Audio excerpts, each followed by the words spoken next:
Thank you, Noam.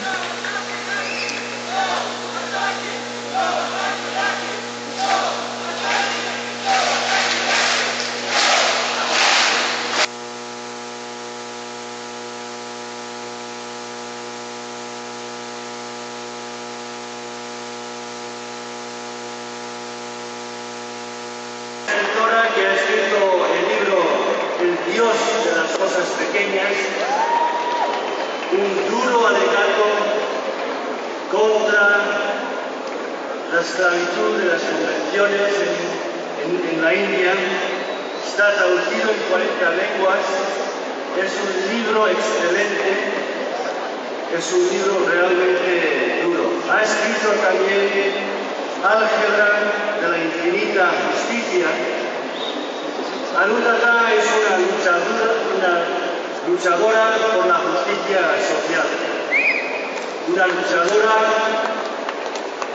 sobre el planteamiento de la estrategia de las bombas nucleares en la India.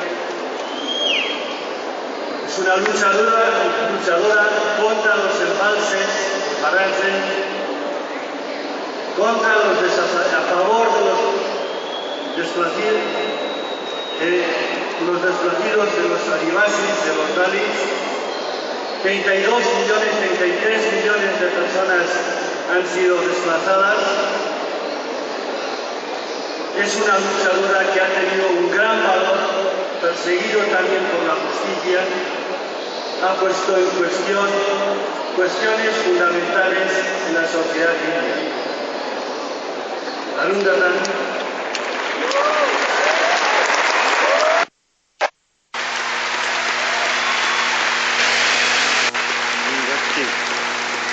Thank you.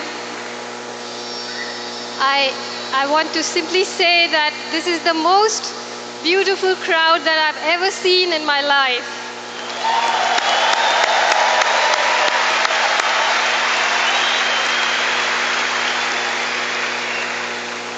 And to be sitting at the same table with one of the greatest minds of our times, Professor Chomsky, it's really a wonderful honor.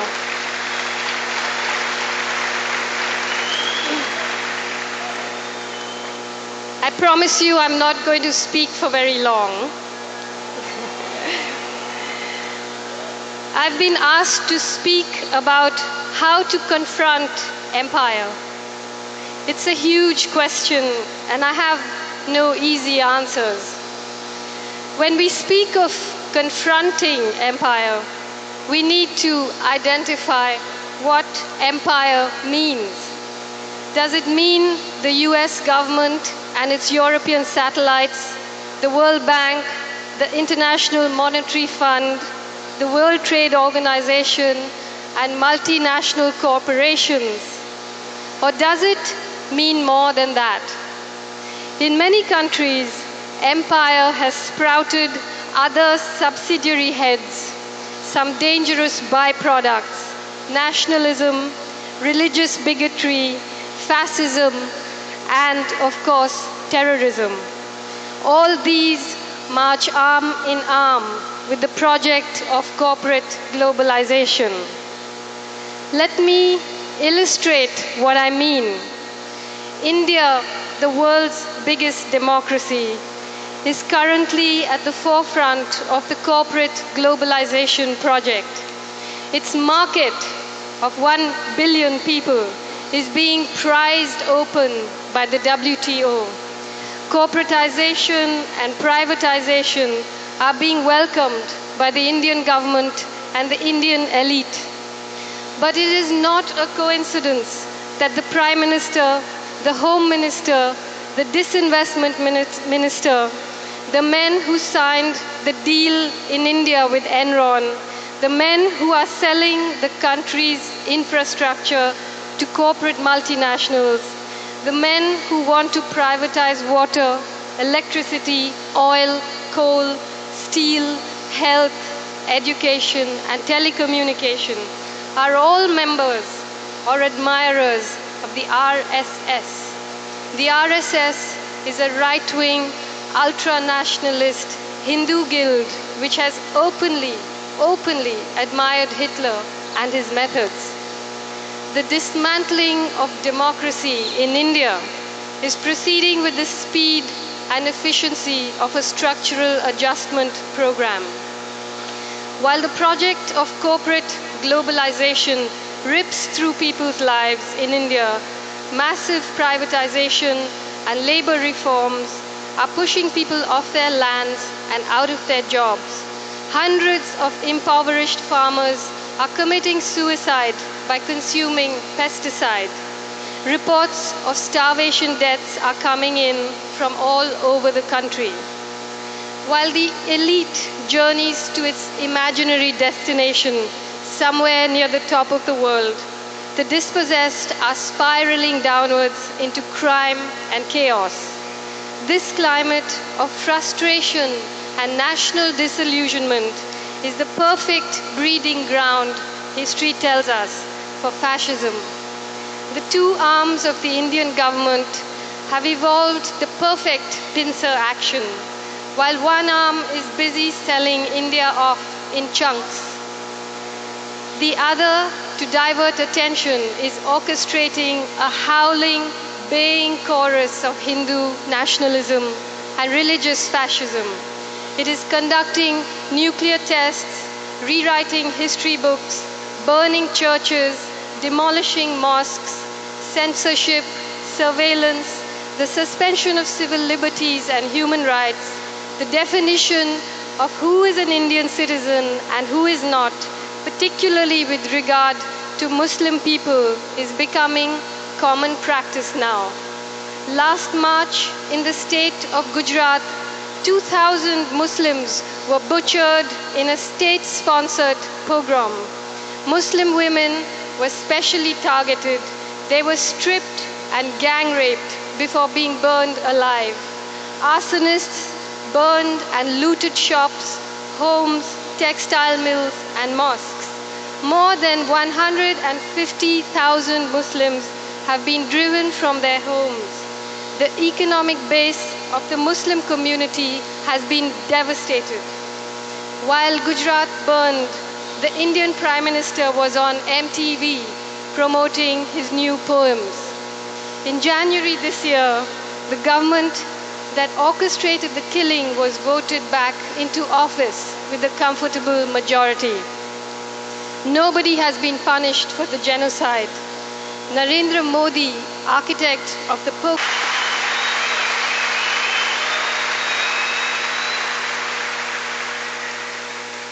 Meanwhile, the countries of the north harden their borders and stockpile weapons of mass destruction. After all, they have to make sure that it's only money, goods, patents, and services that are globalized, not the free movement of people, not a respect for human rights, not international treaties on racial discrimination,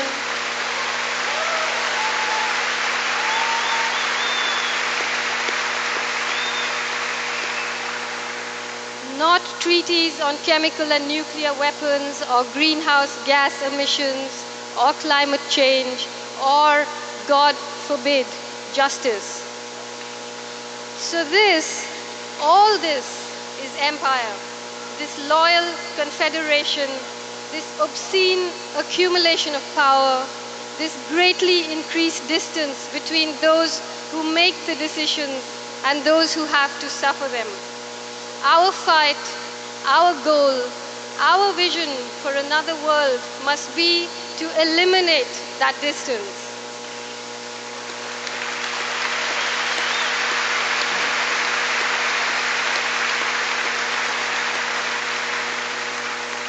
So how do we resist empire?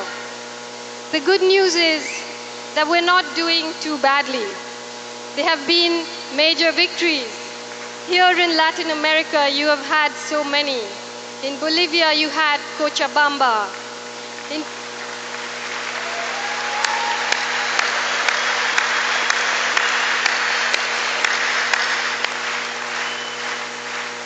In Peru, there was the uprising in Arequipa.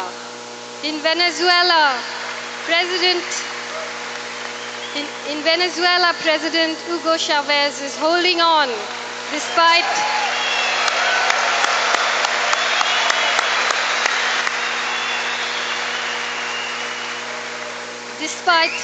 despite the US government's best efforts. And the world's gaze is on the people of Argentina, who are trying to refashion a country from the ashes of the havoc wrought by the IMF.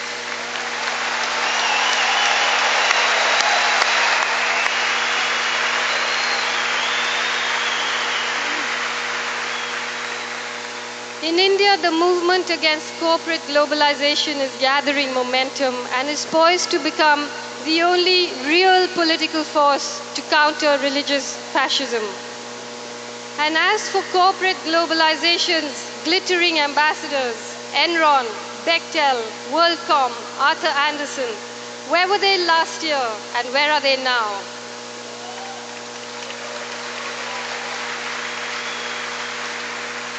And of course, here in Brazil, we must ask, who was the president last year and who is it now?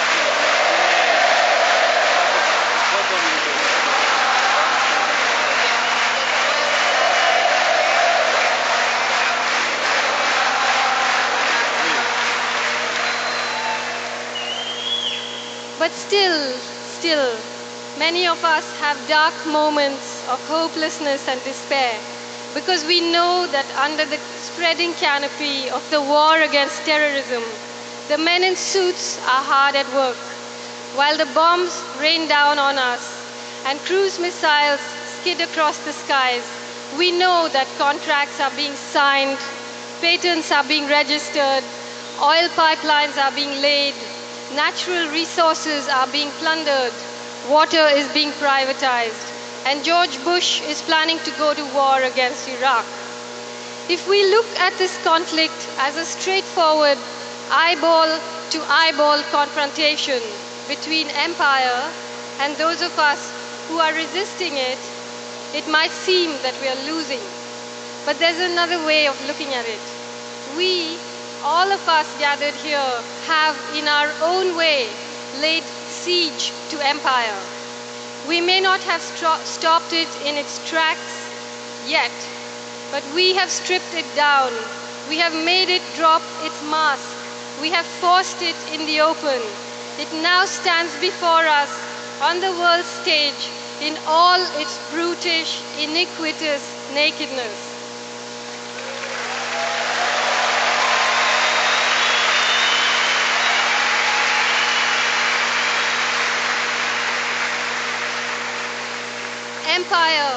Empire may well go to war, but it's out in the open now, too ugly to behold its own reflection, too ugly even to rally its own people.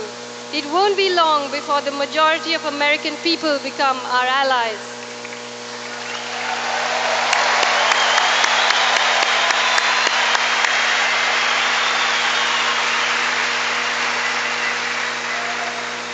Only a few days ago in Washington, 250,000 people marched against the war on Iraq.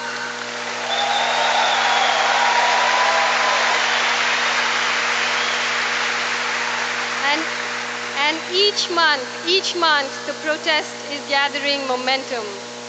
Before September 11th, 2001, America had a secret history, secret especially from its own people. But now America's secrets are history, and its history is public knowledge. It's street talk. Today we know that every argument that is being used to escalate the war against Iraq is a lie, the most ludicrous of them.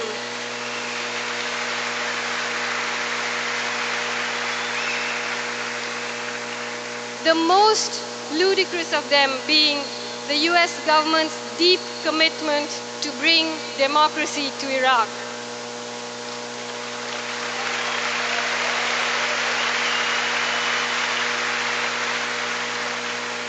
Killing people to save them from dictatorships or ideological corruption is, of course, an old US government sport. Here in Latin America, you know that better than most.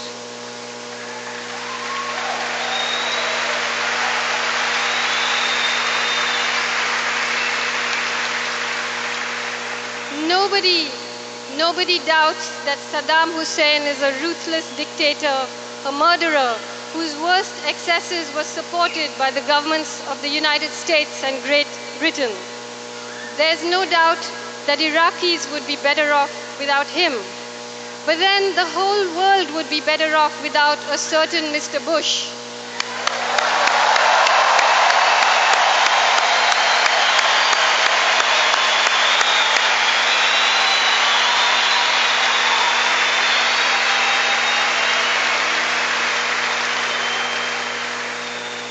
So should we bomb Bush out of the White House?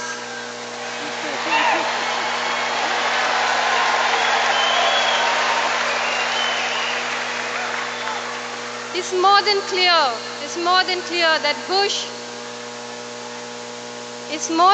that Bush is determined to go to war against Iraq, regardless of the facts and regardless of public opinion.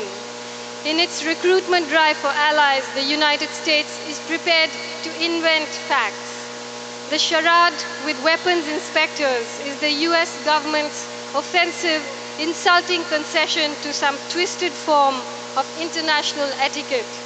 It's like leaving the doggy door open for last-minute allies or maybe the United Nations to crawl through. But for all intents and purposes, the new war against Iraq has begun. So what can we do? We can hone our memory. We can learn from history. We can continue to build public opinion until it becomes a deafening roar. We can turn the war on Iraq into a fishbowl of the US government's excesses. We can expose George Bush and Tony Blair and their allies for the cowardly baby killers, water poisoners, and pusillanimous long-distance bombers that they are.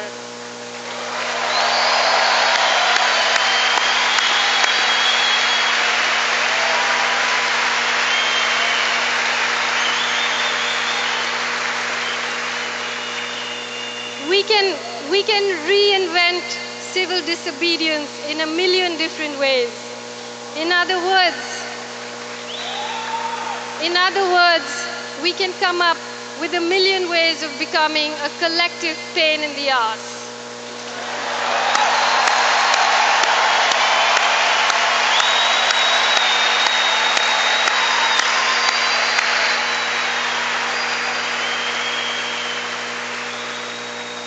When George Bush says, "You're either with us or with the terrorists," we can say, "No, thank you."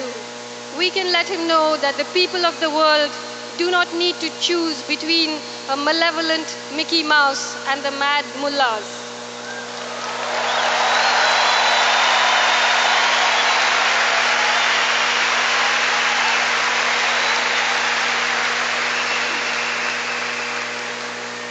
Our strategy should not only be to confront empire, but to lay siege to it, to deprive it of oxygen, to shame it, to mock it with our art, our music, our literature, our stubbornness.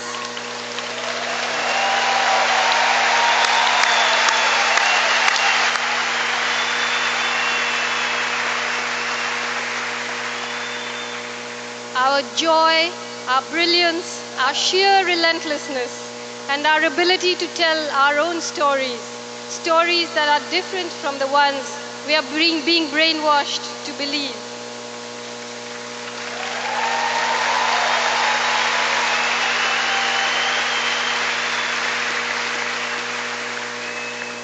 The corporate revolution will collapse if we refuse to buy what they are selling.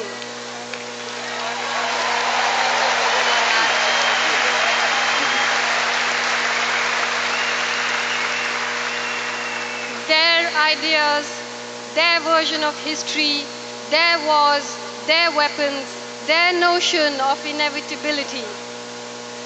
Remember this, we be many and they be few. They need us more than we need them.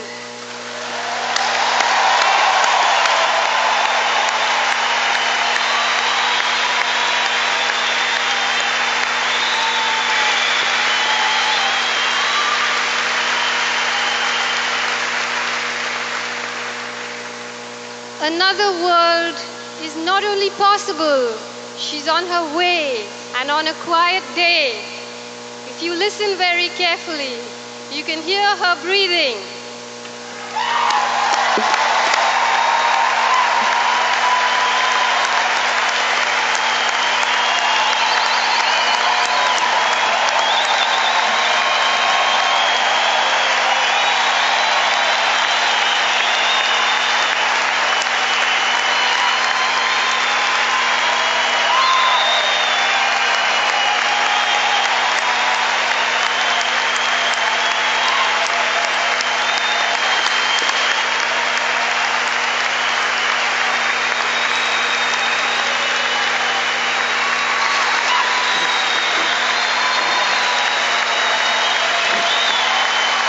Gracias, Arundhati.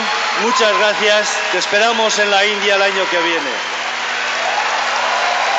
Thank you very much. We'll see you in India next